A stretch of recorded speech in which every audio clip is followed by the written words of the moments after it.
அல்ஹம்துலில்லாஹி ரப்பில் ஆலமீன் வஹுவ வலியுஸ் ஸாலிஹீன் வஸ்ஸலாத்து வஸ்ஸலாமு அலா அஷ்ரஃபில் முர்சலீன் வ அலா ஆலிஹி வ ஸஹ்பிஹி வ மன் தபிஅஹு பி இஹ்சானின் இலா யௌமித்தீன். அன்பிற்குரிய இஸ்லாமிய சகோதர சகோதரிகளே, அஸ்ஸலாமு அலைக்கும் வரஹ்மத்துல்லாஹி வபரகாத்துஹு. குவைத் நாட்டில் இயங்கக்கூடிய தவாசி தஅவா நிலையத்தினால் நடாத்தப்படும் வருடாந்த சன்மார்க்க விளக்க தொடர் நிகழ்ச்சியில் இன்றைக்கு நேரலை மூலமாக உங்களை சந்திக்கிறதில் மகிழ்ச்சி அடைகிறேன். இன்றைக்கு எங்களுடைய இந்த சந்திப்பில் ஒரு முஸ்லிமுடைய வாழ்க்கையில் நீதி நேர்மை அதனுடைய முக்கியத்துவம் என்ற தலைப்பில் சில விஷயங்களை நாங்கள் இந்த இடத்துல எங்களோட கவனத்துக்கு எடுத்துக்கொள்வோம். அன்பிற்குரியவர்களே, நாங்கள் பெரும்பாலும் எங்களோட வாழ்க்கையில் அடிக்கொரு முறை நாங்கள் பேசும் பொழுது எங்களோட பல விடயங்களை இந்த நீதி நியாயம் நேர்மையோடு சம்பந்தப்படுத்தி நாங்கள் பேசுகிறோம். பல சந்தர்ப்பங்களில் சில வேலைகளை பற்றி பேசக்கூட இந்த வேலை நியாயமானது அல்ல என்று சொல்கிறோம், அல்லது இந்த முடிவு நீதியான முடிவு அல்லன்னு சொல்கிறோம், அல்லது யாராவது ஒருவருடைய எங்களை பற்றி ஏதாவது நினைச்சேன்னு சொல்லக்கூட நீங்கள் அதை அநியாயமாக நினச்சிருக்கிறீங்கன்னு சொல்கிறோம். எனவே நீதி அநீதி இந்த நேர்மை இவைகள் எங்களோட வாழ்க்கையில் எங்களோட பேச்சுக்களில் எங்களோட வாழ்க்கையின் பல அம்சங்களோடு சம்பந்தப்படுத்தி நாங்கள் பேசுகிறோம். இதை நாங்கள் பலவராக காணுகிறோம்.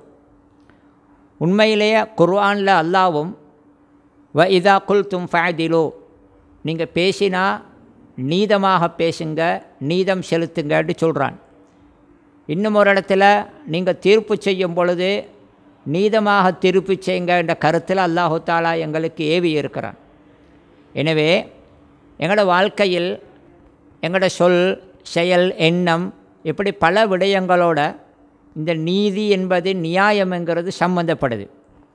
உண்மையிலே நீதம் என்றால் என்ன, நியாயம் என்றால் என்ன, எங்களோட வாழ்க்கையில் அதனுடைய முக்கியத்துவம் என்ன, அதிலேயும் குறிப்பாக இஸ்லாத்தை மார்க்கமாக ஏற்று இஸ்லாத்தை அமுல்படுத்தும் பொறுப்பில் இருக்கக்கூடிய ஒரு முஸ்லீம் தண்ட வாழ்க்கையில் எந்தளவுக்கு இந்த நீதி நியாயத்துக்கு முக்கியத்துவம் கொடுக்கணும் என்கிறத நாங்கள் சுருக்கமாக இந்த நேரத்துள்ளுக்கு கொஞ்சம் பார்ப்போம்.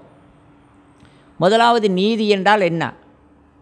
நீதி என்பது எல்லா விடயத்திலும் அது சம்பந்தப்படுது. நீதி என்பது பொதுவாக ஒரு பொருளை அல்லது ஒரு விஷயத்தை அதற்குரிய இடத்தில் நாங்கள் வைப்பது. ஒரு பொருளுக்கு அல்லது ஒரு விஷயத்துக்குள்ள உரிமையை நாங்கள் கொடுப்பது, அதற்குரிய அந்தஸ்தை நாங்கள் வழங்குவது.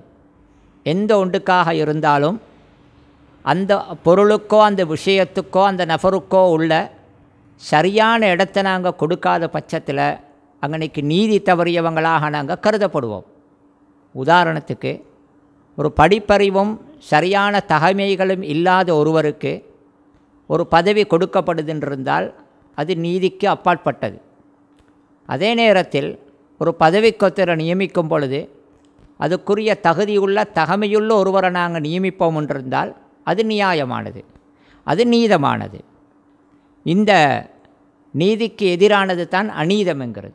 எனவே எப்பொழுது ஒரு பொருளுக்கு அல்லது ஒரு விஷயத்துக்கு நாங்கள் அதற்குள்ள அந்தஸ்தை கொடுக்காமல், அதற்கு கொடுக்க வேண்டிய உரிமையை கொடுக்காமல் அல்லது அதை வைக்க வேண்டிய இடத்தில் வைக்காமல் இருந்தால் அது நீதி தவறியதாகத்தான் இருக்கும். அதனால தான் இஸ்லாத்தை பார்க்கலாம். எங்களுக்கு அல்லாஹ் ஒருவனையே நாயனாக ஏற்று அவனையே வணங்கி அந்த ஏகத்துவ கொள்கையில் இருக்கிறத இஸ்லாம் நீதம் என்று சொல்லுது. அதே நேரத்தில் அல்லாஹு தாலாவுக்கு இணை வைக்கிறதை இஸ்லாம் அநீதம் என்று சொல்லுது. காரணம் என்னென்றால், இபாதத் என்கிற வணக்கத்தை யாருக்கு செய்ய வேண்டுமோ அவனுக்கு செய்வது தான் நீதம். அதை இடம் மாறி செய்வது அல்லது செய்யக்கூடாதவங்களுக்கு செய்கிறது அநீதம். அதனால தான் இணை வைப்புக்கு அல்லாஹு தாலா அநீதம் என்கிற அல்லாஹு தாலா சொல்லி இருக்கிறது எங்களுக்கு பார்க்கலாம். உண்மையிலே ஒரு முஸ்லிமுடைய வாழ்க்கையில் நீதி நியாயம் எந்தளவு முக்கியமானது என்று பார்க்க போகிற நாங்கள் அது எந்தளவு முக்கியங்கிறது பார்க்கக்கொள்ள முக்கியமாக இஸ்லாம் என்பதே ஒரு நீதமான மார்க்கம்தான். ஒரு முஸ்லீம் பின்பற்ற அவன் நம்பியிருக்கிற இந்த இஸ்லாமிய மார்க்கமே, அந்த மார்க்கமே முழுவதும் நியாயமான நீதியான ஒரு மார்க்கம்தான். அல்லாஹ் அல் குர்ஆனில் வதம்மத் கலிமத்து ரப்பிக சிதுகன் வஅதிலன், உங்களுடைய இரட்சகனுடைய பேச்சு உண்மையாலும் நீதத்தாலும் பூரணமாகிவிட்டது என்று சொல்கிறான். எனவே அல்லாஹ் எதை சொன்னாலும் அது உண்மையானதாக இருக்கும். அல்லாஹ் எதையாவது ஏவினால் அல்லது தடுத்தால் அது நியாயமானதாகவும் நீதமானதாகவும் தான் இருக்கும். எனவே இஸ்லாம் என்பதே நீதத்தால் நிரம்பிய ஒன்று, அதில் பரிபூரணமாக நீதி இருக்கின்றது. எனவே இந்த நீதியை விட்டும் எந்த சொற்பமாவது ஒரு மனிதன் தவறிழைக்கும் பொழுது அல்லது அதை விட்டும் அவன் வேறு ஏதாவது பகைக்கு திரும்பும் பொழுது அந்த அவனது சொல்லோ அல்லது அவனது செயலோ அது அநீதமாக மாறுகிறது. இந்த உலகத்தில் பொதுவாக பெரிய மட்டத்திலிருந்து, நாட்டு மட்டத்திலிருந்து ஒரு வீடு வரைக்கும் கூட எந்த ஒன்றிலும் ஒரு அமைதி, சந்தோஷம், அதில் பாதுகாப்பு, நிம்மதி எல்லாம் இருக்கணும் என்றிருந்தால் அதில் நீதியும் நியாயமும் அங்கு கடைபிடிக்கப்பட வேண்டும். எந்த ஒரு துறையில் அல்லது எந்த ஒரு மட்டத்தில் நீதி கடைபிடிக்கப்படாமல் நியாயம் பேணப்படாமல் இருக்குதோ அங்கு பிரச்சனைகளும் சிக்கல்களும் வர்றதுக்கு அதுதான் பிரதானமான காரணமாக இருக்கிறது. எனவே இந்த முஸ்லீம் பூரணமான நீதத்தை கொண்ட ஒரு மார்க்கத்தை பின்பற்றக்கூடிய இந்த முஸ்லீம் அவரது வாழ்க்கையில் எப்படி நீதத்தை முக்கியமாக கவனிக்கணும் என்கிற பின்னணியில் சில விஷயங்களை நாங்கள் பார்ப்போம். உண்மையிலே இஸ்லாம் இந்த நீதத்துக்கு நியாயத்துக்கு எந்தளவு ஒரு அந்தஸ்தை கொடுத்திருக்குதுன்றால், எந்தளவுக்கு அதற்கு ஒரு முக்கியத்துவத்தை கொடுத்திருக்கின்றால், இறை தூதர்கள் உலகத்துக்கு வந்தாங்க. அந்த இறை தூதர்கள் உலகத்துக்கு வந்ததுடைய அவங்களோட பணிகளின் ஒன்றாக அல்லது அவங்களோட நோக்கங்களில் ஒன்றாக இஸ்லாம் நீதி செலுத்துவதை சொல்லியிருக்குது. லக்கத் அர்சல்னா ருசுலனா பில் பையினாத்தி வ அன்சல்னா மஅஹுமுல் கிதாப வல் மீசான லியகூமன் நாசு பில் கிஸ்தி, நிச்சயமாக நாங்கள் எங்களது தூதுவர்களை தெளிவான ஆதாரங்களுடன் அனுப்பினோம், இன்னும் அவர்களுடன் வேதத்தையும் மக்கள் நீதமாக வாழ்ந்து நீதியை நிலைநிறுத்துவதற்கான தராசியையும் நாங்கள் இறக்கியிருக்கிறோம் என்று அல்லாஹ் சொல்கிறான். எனவே நபிமார்கள், இறை தூதர்கள் வந்தது இந்த உலகத்தில் மக்கள் நீதியாக வாழ வேண்டும், மக்களுக்கிடையில் அநியாயங்கள் நடக்கக்கூடாது என்பதற்காக என்ற ஒரு செய்தி இந்த ஆயத்தில் எங்களுக்கு விளங்குது. இஸ்லாம் நீதம் செலுத்துவதை, நியாயமாக நடப்பதை எல்லாருக்கும் இஸ்லாம் அதை செய்யணும்னு சொல்லி இருக்குது. எங்களோட நண்பர்களுக்கும் எங்களை போன்ற முஸ்லீம்களுக்கு மட்டுமல்ல, எங்களோட விரோதிகள், எங்களுக்கு எதிர்ப்பாளர்கள் என்னதான் மத ரீதியிலாக வித்தியாசப்பட்டாலும் சிந்தனா ரீதியிலாக வித்தியாசப்பட்டாலும் எல்லா தரப்பினருடனும் நாங்கள் நியாயமாக நடக்க வேண்டும், நீதமாக நடக்க வேண்டும் என்கிறத இஸ்லாம் சொல்லுது. யா ஐயுஹல்லதீன ஆமனு கூமு கவ்வாமீன பில் கிஸ்தி ஷுஹதா அலில்லாஹி வலவ் அலா அன்ஃபுசிக்கும் அவில் வாலிதைன் இவல் அக்ரபீன், விசுவாசம் கொண்டவர்களே நீங்கள் நீதத்தை அதிகம் நிலைநிறுத்துகிறவங்களாக இருங்க. நீங்கள் அல்லாஹ்வுக்காக சாட்சியாளர்களாக இருங்க. அல்லாஹ்வுக்காக நீங்கள் சாட்சிகளை உண்மையாக சொல்லுங்க. அது உங்களுக்கே எதிராக இருந்தாலும் அல்லது உங்களது பெற்றோர்களுக்கு அல்லது உங்களுடைய நெருங்கிய உறவினர்களுக்கு எதிராக இருந்தாலும் சரி. எனவே எங்களுக்கே எதிராக அமைந்தாலும் எமது சாட்சிகள், எமது சாட்சிகள் நியாயமானதாக உண்மையானதாக இருக்கணும் என்கிறத இந்த ஆயத்து வலியுறுத்துது. அதே மாதிரி எங்களோட விரோதிகள் அல்லது எங்களுக்கு கொள்கையில் மாறுபட்டவர்கள், எங்களுக்கு எதிர்ப்பாக இருக்கிறவர்களாக இருந்தாலும் கூட வலா யஜ்ரி மன்னக்கும் ஷனஆனு கௌமின் அலா அல்லா தஅதிலு, ஒரு கூட்டத்தின் மீது நீங்கள் விரோதம் அல்லது வெறுப்பு கொண்டிருக்கின்றீர்கள் என்பது நீங்கள் நீதம் செலுத்தாமல் இருப்பதின் மீது உங்களை தூண்டாமல் இருக்கட்டும், நிச்சயமாக தூண்டாமல் இருக்கட்டும். யாராவது ஒரு கூட்டத்தோடு நாங்கள் கோபம் என்கிறதுனால அல்லது அவங்களோட விரோதம் என்பதனால அந்த விரோதம் அவர்களுக்கு அநியாயம் செய்கிறதுக்கு காரணமாக இருக்கக்கூடாது. இஅ்திலு ஹுவ அக்ரபு லித்தக்வா, அல்லாஹ் சொல்கிறான், நீங்கள் நீதம் செலுத்துங்க விரோதிகள் விடயத்திலும் தான், அதுதான் இறையச்சத்துக்கு மிகவும் நெருக்கமானது என்று அல்லாஹ் சொல்கிறான். எனவே இந்த நீதி நியாயத்துடைய முக்கியத்துவத்தை நாங்கள் நினைக்கும் பொழுது அல்லது சிந்திக்கும் பொழுது எங்களில் நிறைய பேருக்கு நீதிமாக நடக்கிறது, நியாயமாக நடக்கிறதுன்ற நேரத்தில் நாங்கள் பெரும்பாலும் நினைக்கிறது இதெல்லாம் ஆட்சியாளர்கள், பெரிய அதிகாரிகள், தலைவர்களோடு சம்பந்தப்பட்டது அல்லது நீதி வழங்கக்கூடிய நீதிபதிகளுடன் சம்பந்தப்பட்டது. அது பொதுவாக வேறு விஷயங்களில் இருக்காதுங்கிற மாதிரி நாங்கள் நினைக்கிறோம். பெரும்பாலும் அநியாயங்கள் நடக்கும் பொழுது, ஆட்சியாளர்கள் அநியாயம் செய்யும் பொழுது நீதம் செலுத்தல, அநியாயம் செய்கிறாங்க, நீதியான ஆட்சியாளராக இருக்கிறத பற்றியெல்லாம் நாங்கள் பேசுவோம். எனவே இந்த நீதம் நியாயம் என்கிறது அந்த உயர் மட்டத்தில் ஆட்சியாளர்கள், அதிகாரிகள், தலைவர்கள், நீதிபதிகளுக்கு மட்டும் உள்ளதாக எங்களுக்கு ஒரு எண்ணம் இருக்குது. நல்லா நாங்கள் யோசித்து பார்த்தா எங்களோட ஒவ்வொரு சின்ன அல்லது பெரிய எல்லா விடயத்திலும் நியாயம், நீதி என்பது இருக்குது.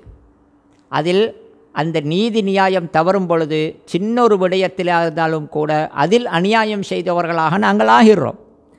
எனவே இந்த நீதியுடைய முக்கியத்துவம் வாழ்க்கையில், குறிப்பாக ஒரு முஸ்லீமுடைய வாழ்க்கையில் நீதி நியாயத்துடைய முக்கியத்துவம் என்றதை நாங்கள் பேசும் பொழுது அது பல வழிகள் அது இருக்குது அவருக்கு. அதாவது தனிப்பட்ட முறையில் அவருடைய வாழ்க்கையில் அவருக்கு என்ற தனிப்பட்ட முறையில் அவர் நியாயமாக நடந்து கொள்வது ஒன்று இருக்குது. அடுத்தது குடும்ப ரீதியில் அவர் நியாயமாக நடக்கிறன்னு ஒன்று இருக்குது. அடுத்தது சமூக ரீதியில் அவர் பல தரப்பினர்களுடன் அவருக்கு இருக்கும் உறவு அல்லது தொடர்பு அல்லது சம்பந்தம், இந்த விடயங்களில் அவர் பேண வேண்டிய நீதம். இப்படி பல மட்டங்களில் ஒரு மனிதனுடைய வாழ்க்கையில் நீதியை பற்றி நாங்கள் பேச வேண்டிய தேவை இருக்குது.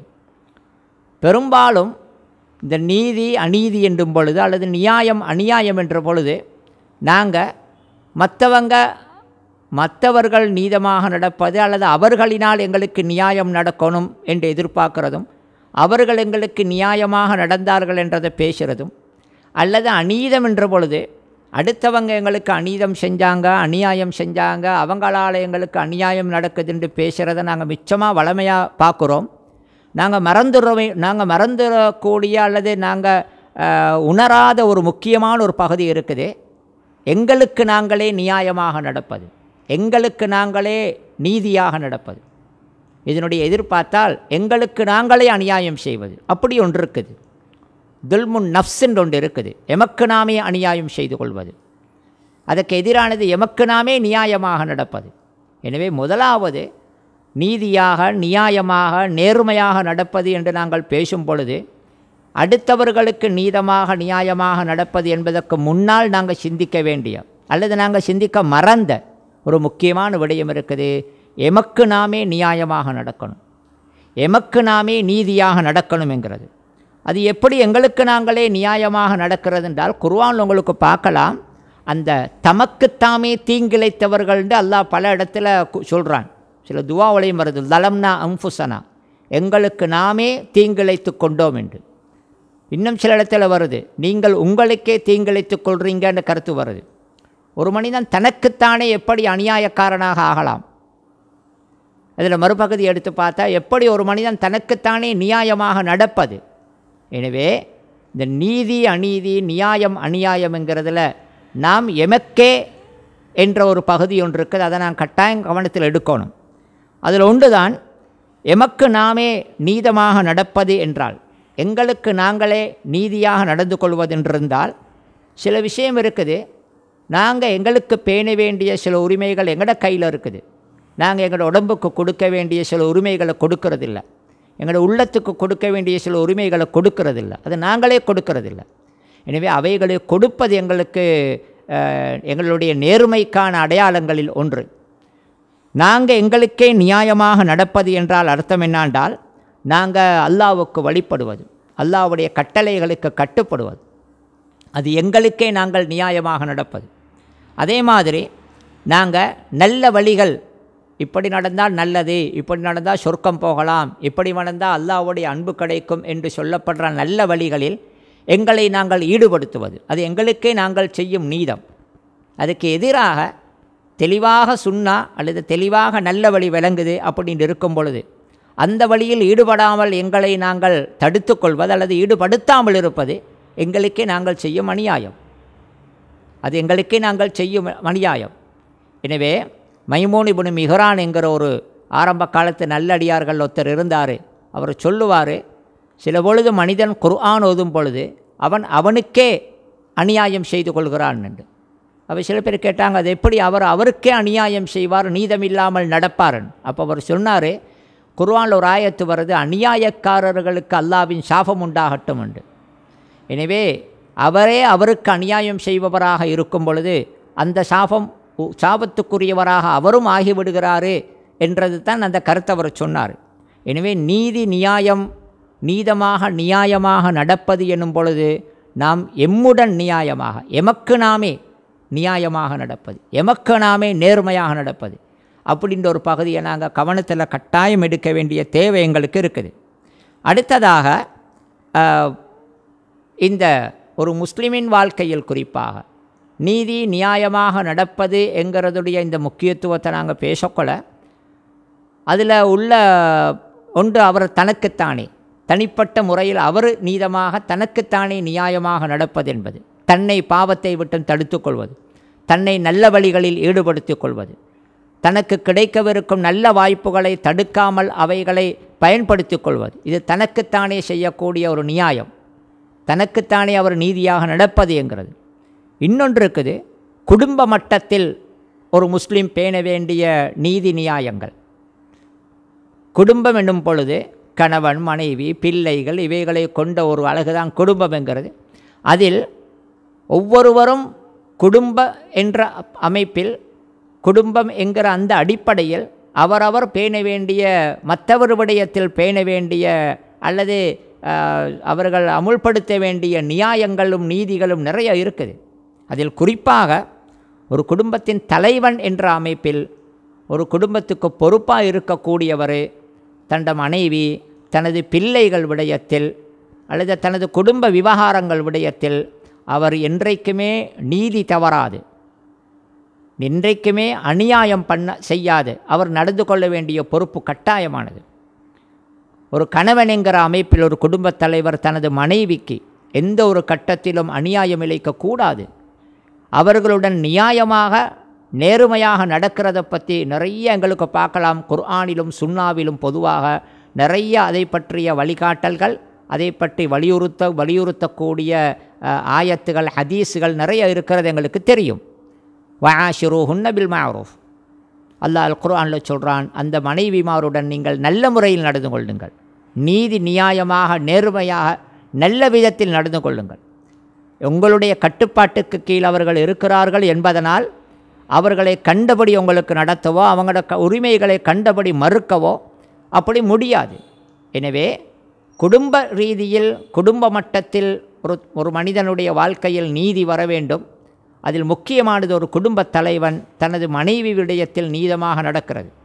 அதே மாதிரி தனது பிள்ளைகள் விஷயத்தில் நீதமாக நடக்கிறது. பிள்ளைகளுடைய விடயத்தில் எங்களால் அநீதம் நடந்துடக்கூடாது. ஒரு பிள்ளைய நல்ல முறையில் வளர்த்தெடுக்கிறதுல நாங்கள் நியாயமாக நீதியாக நடக்கணும். பிள்ளைகளுக்கு மத்தியில் நாங்கள் அன்பு காட்டுறதோடு அவர்களுக்கு சொத்துக்கள் அல்லது ஹதியாக்கள் கிஃப்ட்டுகளை கொடுக்குற நேரத்திலெல்லாம் ஒருவருக்கு அதிகமாக கொடுத்து இன்னொருவருக்கு குறைவாக கொடுத்து அப்படி நாங்கள் நடப்பது பொதுவாக பிழை, அது அநியாயம். நாங்கள் நிறைய பார்க்குறோம். குடும்பங்களில் சில குடும்ப தலைவர்கள் அவர்கள் மூலமாக இப்படி ஒரு நீதி தவறிய வேலை நடக்கிறது. ஒரு பிள்ளையோட அவர் அன்பு என்றால் அவர்களுக்கு கூடுதலாக ஏதாவது கொடுப்பதுங்கிற மாதிரி இவைகள் பிழை. நான் ஒரு சஹாபி ரதியல்லாஹு அன்ஹு தந்த மகனுக்கு பிள்ளைக்கு ஒரு ஹதியாவை கொடுத்துட்டு இருக்கும் பொழுது அந்த மனைவி சொன்னாங்க, நீங்கள் இவருக்கு இதை ஹதியாவாக கொடுத்ததற்கு ரசூலுல்லாவை சாக்கியாக வைங்கண்டு. அவர் அல்லாஹ்வுடைய தூதர்கிட்ட போய் சொன்னார், என் மகனுக்கு நான் ஒரு ஹதியா கொடுத்துருக்கிறேன், அதுக்கு நீங்கள் சாக்கியாக இருங்க. அப்போ ரசூல் ஸல்லல்லாஹு அலைஹி வஸல்லம் அவங்க திருப்பி கேட்டாங்க, மற்ற பிள்ளைகளுக்கும் இதை மாதிரி கொடுத்தீங்களான்னு. அவர் சொன்னார், இல்லை இவருக்கு மட்டும்தான் கொடுத்தேன். அப்போ ரசூல் ஸல்லல்லாஹு அலைஹி வஸல்லம் அவங்க சொன்னாங்க, ஒரு அநியாயத்துக்கு சாட்சியாக நான் இருக்க மாட்டேன்னுட்டாங்க. எனவே பிள்ளைகளுக்கு இடையில் பாகுபாடு காட்டுறது, வேற்றுமை காட்டுவது, அவர்களுக்கு பணம் அல்லது சொத்துக்களை கொடுக்கும் பொழுது அதில் வித்தியாசமாக அவர்களுக்கு பங்கீடு பண்ணுவது, இவைகள் பொதுவாக நீதி தவறிய வேலை. எனவே பிள்ளைகள் விஷயத்தில் ஒரு குடும்பத் தலைவன் என்ற இதில் நீதம் நடக்கணும். அந்த நீதி தவறும் பொழுது, அந்த நேர்மை தவறுனதுனால நாங்கள் பார்க்குறோம் பல குடும்பங்களில் நிறையா உடன்பிறப்புகளுக்கு மத்தியில் பிரச்சனை வர்றது. பல சந்தர்ப்பங்களில் பிள்ளைகளுக்கும் பெற்றோர்களுக்கும் இடையில் பிரச்சனை வர்றது, மனக்கசப்புகள் வர்றது, பெரிய குரோதங்களும் விரோதங்களும் வர்றது. எனவே குடும்ப மட்டத்தில் நீதி நியாயம் தேவை பிள்ளைகள் விஷயத்தில். அதே மாதிரி குடும்ப விடயங்களில் எடுக்கும் தான் ஒரு மனிதன் செய்யும் தீர்மானங்கள் அல்லது எடுக்கும் நிலைப்பாடுகள், அவைகளில் நேர்மையும் நியாயமும் வேண்டும். குடும்பம் எனும் பொழுது சில பிரச்சனைகள் வரலாம், இயல்பு. அந்த பிரச்சனைகளும் பொழுது ஒரு பக்கசார்பாக சிந்திக்காமல் அல்லது அவசரப்பட்டு முடிவுகள் எடுக்காமல் நியாயங்களை விசாரித்து சரியான ஒரு நிலைப்பாட்டை எடுத்து நீதமாக நடக்கிற ஒரு முக்கியமான ஒரு தேவை குடும்பத்தில் இருக்குது. அந்த விஷயத்தில் குடும்பத் தலைவர்கள் கவனம் செலுத்தணும். பல சந்தர்ப்பங்களில் அவசரப்பட்டு அல்லது குடும்பத்தில் ஒரு தரப்போடு தனக்கு இருக்கிற ஒரு அன்பின் காரணமாக, மற்றவர்கள் மீதுள்ள வெறுப்பின் காரணமாக அவசரப்பட்டு பிழையான முடிவுகள் எடுக்கப்படும் பொழுது, அங்கு நியாயம் தவறும் பொழுது குடும்பங்களில் நிறைய பிரச்சனைகள் வர்றதை நாங்கள் பார்க்குறோம். குடும்பத்தில் நீதம் என்று வரும் பொழுது குடும்ப தலைவர் மட்டுமல்ல நேர்மையாக நியாயமாக நடக்கிறது பொழுது, குடும்ப தலைவர் மட்டுமல்ல, ஒரு மனைவி என்று வந்தாலும் அவள் கணவனின் விடயத்தில், அந்த வீட்டில் அவளுக்கு இருக்கிற பொறுப்பு விஷயத்தில் அவள் நீதமாக நடக்கணும். அவள் நேர்மையாக நியாயமாக நடக்கணும். எந்த ஒரு விதத்திலும் அவளால் ஒரு அநியாயம் நடந்துவிடக்கூடாது.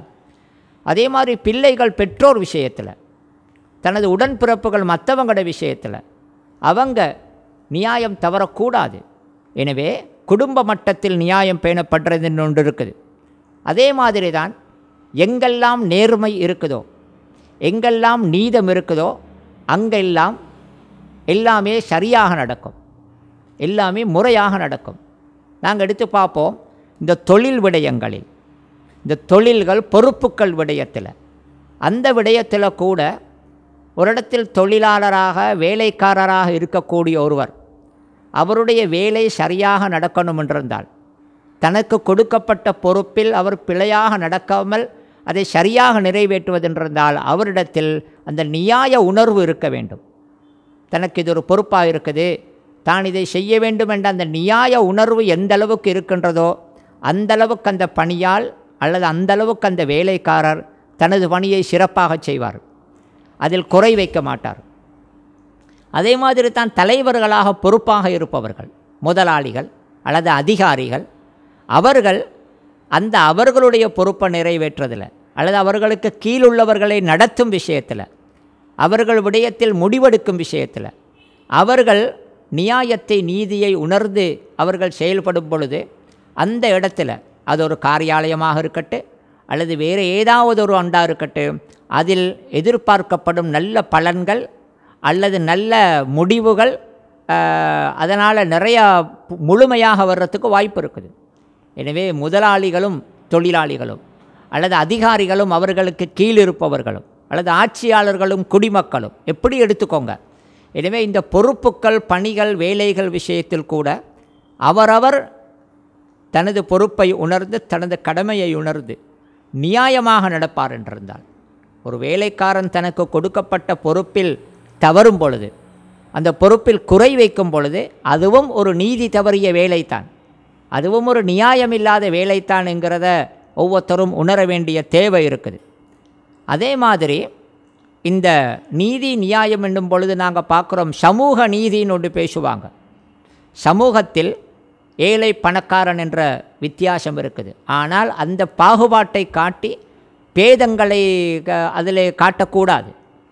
அதே மாதிரி நிறங்களை வைத்து அல்லது இனத்தை வைத்து ஊரை வைத்து இந்த பின்னணிகளில் வேறுபாடுகள் அல்லது பாகுபாடுகள் காக்கப்படுவது, வர்க்க பேதங்களை எல்லாம் விட்டு என்னதான் இருந்தாலும் பணக்காரன் ஏழைக்கு செய்ய வேண்டிய கடமைகளை செய்வது, ஏழை பணக்காரன் விஷயத்தில் நல்லெண்ணம் கொள்ளுவது, அவருக்கு ஒத்துழைப்பாக இருப்பது என்று இப்படி பலது இருக்குது. எனவே சமூக நீதி என்னும் பொழுது சமூகத்தில் எங்களுக்கு பல சமூகத்துடன் எமது உறவு கொண்டு வரக்கூட, குடும்பத்தை தாண்டி போகும் பொழுது அதில் பல தொடர்புகள், பலவிதமான உணர்வுகள் அல்லது பொறுப்பு ரீதியிலான தொடர்புகள் எல்லாம் எங்களுக்கு இருக்குது. அதில் ஒன்று தான் சமூகம் என்றும் வரும்பொழுது எங்களோட அண்டை வீட்டார்கள் என்ற ஒரு தரப்போடு எங்களுக்கு உறவு இருக்குது, எங்களோட நண்பர்கள் என்ற ஒரு தரப்பு அவங்களோட எங்களுக்கு உறவுகள் இருக்கிறது. இவைகள் விடயத்தில் அவரவருக்கு விடயத்தில் நாங்கள் நடந்து கொள்ள வேண்டிய முறைகளை உணர்ந்து அவைகளில் குறை வைக்காமல் நாங்கள் நடப்பது என்றது எங்களுக்கு நீதி அதில் கட்டாயம் தேவைப்படுது. எனவே நீதி நியாயம் என்கிறது ஒரு பேச்சில் மட்டுமல்ல அல்லது ஒரு செயலில் மட்டுமல்ல, நாங்கள் நினைக்கிற மாதிரி ஒரு நீதிமன்றத்தில் தீர்ப்பு வழங்கக்கூடிய ஒரு நீதிபதியோடு மட்டும் சம்பந்தப்பட்டது அல்ல. எனவே நீதம் என்பது நாட்டின் ஆட்சியாளரிலிருந்து ஒரு வீட்டின் பொறுப்பாளி ஒரு சாதாரண வேலைக்காரர் வரைக்கும் அவரவருடைய எல்லா விடயங்களிலும் அவரவருடைய விடயத்தை முறையாக செய்வது என்பது தான் நீதம், அதுதான் நியாயம். எனவே அதில் நேர்மை தவறாமல் நீதி தவறாமல் இருக்க வேண்டும் என்கிறதை இஸ்லாம் மிக தெளிவாக பல இதுகளில் எங்களுக்கு உணர்த்தி இருக்கிறது எங்களுக்கு பார்க்கலாம். இந்த சமூகத்துடனான எமது தொடர்பில் இருக்கக்கூடிய நீதி நியாயங்கள் என்று வரும்பொழுது அதில் முக்கியமான ஒன்று தான் முஸ்லீம் அல்லாத மக்கள் இருக்கிறாங்களே அவர்களுடன் நாங்கள் பேண வேண்டிய உறவில் நாங்கள் நீதமாக நடந்து கொள்வது என்கிற முக்கியமான ஒரு பகுதி இருக்குது. அல்லாஹ் குர்ஆனில் சொல்கிறான், லா யன்ஹாகுமுல்லாஹு அனில்லதீன லம் யுகாத்திலூக்கும் ஃபித்தீனி வலம் யுஹ்ரிஜூக்கும் மின் தியாரிக்கும் அன் தபர்ரூஹும் வ துக்ஸிது இலைஹிம் இன்னல்லாஹு யுஹிப்புல் முக்ஸிதீன். மார்க்க விடயத்தில் உங்களுடன் யுத்தம் செய்யாத, உங்களது வீடுகளிலிருந்து விரட்டாத வெளியேற்றாத அந்த மக்கள் விடயத்தில் நீங்கள் அவர்களுக்கு உதவி ஒத்தாசை செய்து அவர்கள் விடயத்தில் நீதமாக நடப்பதை அல்லாஹ் உங்களுக்கு தடுக்கவில்லை. அல்லாஹ் சொல்கிறான், நீங்கள் என்னதான் நம்பிக்கையில் முரண்பட்டாலும் மாற்று மதத்தவர்களாக இருந்தாலும் கூட அவர்கள் விடயத்தில் அவர்கள் உங்களுடன் போர் புரிந்தால் அது வேறு விஷயம், அல்லது உங்களுக்கு அநியாயமாக விரட்டினால் அதுக்கு நியாயம் கேட்பது என்பது வேறு விஷயம். மற்றபடி அப்படியெல்லாம் செய்யாதவர்கள் என்னதான் மாற்று மதத்தவர்களாக இருந்தாலும் கூட அவர்கள் முஸ்லீம் அல்லாதவர்களாக இருந்தாலும் கூட அவர்களுக்கு பிர்ரு என்ற அந்த அவர்களுக்கு உதவி ஒத்தாசையாக இருப்பது, நலவு செய்வது, அவர்களுக்கு நீதம் செலுத்துவது என்பது நீங்கள் செய்யணுமான வேலை. அதை அல்லாஹ் உங்களுக்கு தடுக்கவில்லை. இன்னல்லாஹு யுஹிப்புல் முக்ஸிதீன். நிச்சயமாக அல்லாஹு தஆலா நீதம் செலுத்தக்கூடியவர்களை விரும்புகிறான் என்று அல்லாஹ் சொல்கிறான். எனவே சமூக நீதி என்கிற வரும்பொழுது சமூகத்தில் இருக்கிற வர்க்க வேறுபாடுகள், குல வேறுபாடுகள் இவைகளை நாங்கள் பொருட்படுத்தாமல் அல்லது அவைகள் ஒரு பக்கம் வைத்துவிட்டு அவரவருக்கு வழங்க வேண்டிய அந்தஸ்தை வழங்கி அவரவருக்கு கொடுக்க வேண்டிய அவரது உரிமைகளை கொடுத்து நாங்கள் பேணுறது என்பது சமூக நீதியை நாங்கள் பேணுறதாக அமையும். குறிப்பாக சமூக விஷயத்தில் நாங்கள் பேண வேண்டிய எமது வாழ்க்கையில் நீதி என்ற பொழுது, நியாயம் என்னும் பொழுது, முஸ்லீம் அல்லாதவர்கள் என்பதனால் எங்களுக்கு அவர்களுடைய உரிமைகளை கொடுக்காமல் மறுக்க முடியாது, அல்லது அவர்களுடன் மனிதாபிமானமாக நடக்காமல் அவர்களுக்கு அநியாயம் செய்ய முடியாது. அவர்களுடனும் நாங்கள் அந்த கிஸ்து என்கிற அந்த நியாயம், நேர்மை, நீதி என்கிறதை நாங்கள் பேண வேண்டிய பொதுவான பொறுப்பு எங்களுக்கு இருக்குது. எனவே ஒரு முஸ்லீமுடைய வாழ்க்கையில் எந்த ஒன்றையும் ஒரு முஸ்லீம் இது நியாயமானதா இல்லையா என்கிற ஒரு சிந்தனையோடு தான் செயல்படுவான். ஏனென்றால் இஸ்லாம் ஒரு முழுமையான நீதத்தை கொண்ட ஒரு மார்க்கம். இஸ்லாத்தின் எந்த ஒரு தீர்ப்பிலும், இஸ்லாத்தின் எந்த ஒரு ஏவல் விலக்கல் முடிவுகளிலும், சட்டத்திலும் எந்த விதத்திலும் அநீதம் கிடையாது. நியாயமான நீதமான விடயங்களைத்தான் இஸ்லாம் சொல்லியிருக்குது.